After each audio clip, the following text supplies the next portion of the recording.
So in this video, we're gonna make chocolate butter mochi, Ooh. and that's one of the really popular dishes in Hawaii is butter mochi, and it's mochi flour with butter and stuff. We thought we would take that, and there are other recipes for this out there, but thought we would take it and elevate it a little bit, and take two great things that go great together: chocolate and butter. mochi. Put them together, bing, and have a killer dish. Sounds good. Okay, I'm gonna start with the dry ingredients. Okay. So I'll put into the sifter. Yep. Mochiko flour, sugar, and then we have cocoa powder, and then this here is baking soda. Baking powder.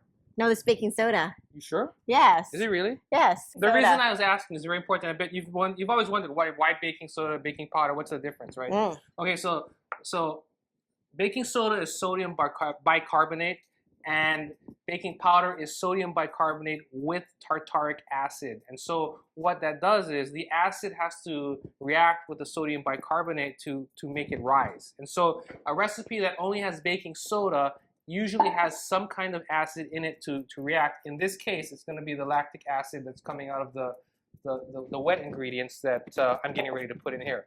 So we're going to put coconut milk in here. We have carnation evaporated milk, and this is where we're going to get that acid that's going to react with the baking soda, making it a complete. By the way, do you know where tartaric acid comes from? I thought this was pretty interesting. That's perfect. No. It comes from wine barrels.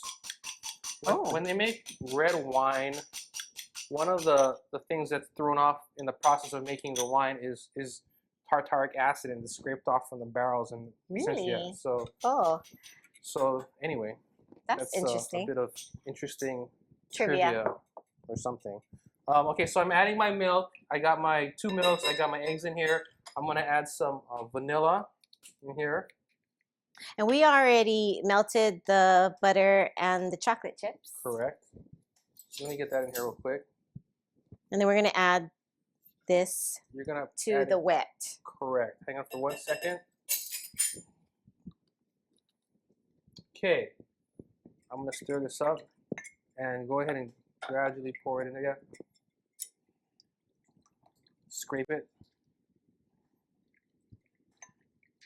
Now the next thing that we're gonna do is we're gonna take the wet, and then we're gonna pour it in and mix it into the dry.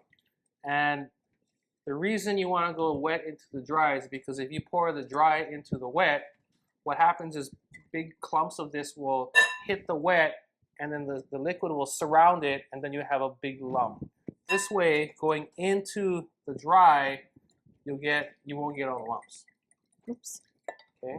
It's sifted nicely, but I want to kind of mix all of this together so that I have the sugar and the mochi flour and all of the cocoa powder and the baking soda appropriately mixed evenly together. So it's kind of like what this really is. If you made these in sets, like, and put them in boxes, you would have chocolate butter mochi box mix. You know what I mean? It's all mixed together, right? So now I'm going to make a little well here. Oh, okay. Okay.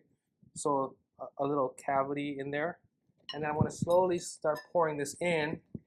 And when I start pouring it in, I want you to kind of just start mixing from the center here, and it'll start to come together. Okay. Ready? Yes. Okay, here we go. Actually, hang on, stop. Oh. Just don't do anything right now. Okay, now start just kind of perfect. Just kind of work it like that. And what you'll start seeing is the dry is going to start to grab into the liquid, and then it'll start to create the batter that we're looking for. Okay. Oh, add a little bit more. Do you see it yeah. happening? Okay. Keep going. You can go a little bit. You can get a little more vigorous, but just don't get any on my shirt. Calvin Klein. Anyway, so I'm gonna put the rest in here. Try to scrape it a little bit. She's gonna finish mixing it till it's evenly done and smooth. Can I go on the outside? Yeah, scrape the edges now. And then we're gonna go ahead and we're gonna put this into our baking pans. Here. Tell you what, you want to grab there the you other go. pan? Okay. So what I'm gonna do here is I'm just I'm spinning the bowl and I'm using it to scrape the sides with the spatula. And I'm gonna just continue to fold this in until And you don't it's need to do smooth. this with a mixer, like if I had a handheld mixer. You don't have to. I mean, apparently I'm not doing that, so must be fine. But no, that's a legitimate, a very good question. You could, obviously, if you want, but I mean, I'm a big fan of using as few tools as possible, and I don't like having to clean up a ton of stuff. In this example here, It's okay. it's fine. It's fine. It looks, it's nice and smooth. Now, if I was making some, maybe a cake batter or something like that, I would, but this is fine.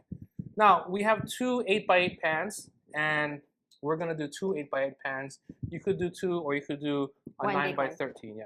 Okay. Now, these have been already pre-greased with pan spray. So now I'm gonna go ahead and pour. Okay, so I got about a half in here. Then I'm gonna put the other half in here. Do you want me to go like this to get all the... No, Nope. you don't have to do that. Okay. Yeah. All right. Okay, so we have these split into two pans. And we're going to bake it for 55 minutes at 350 degrees. And we'll be right back.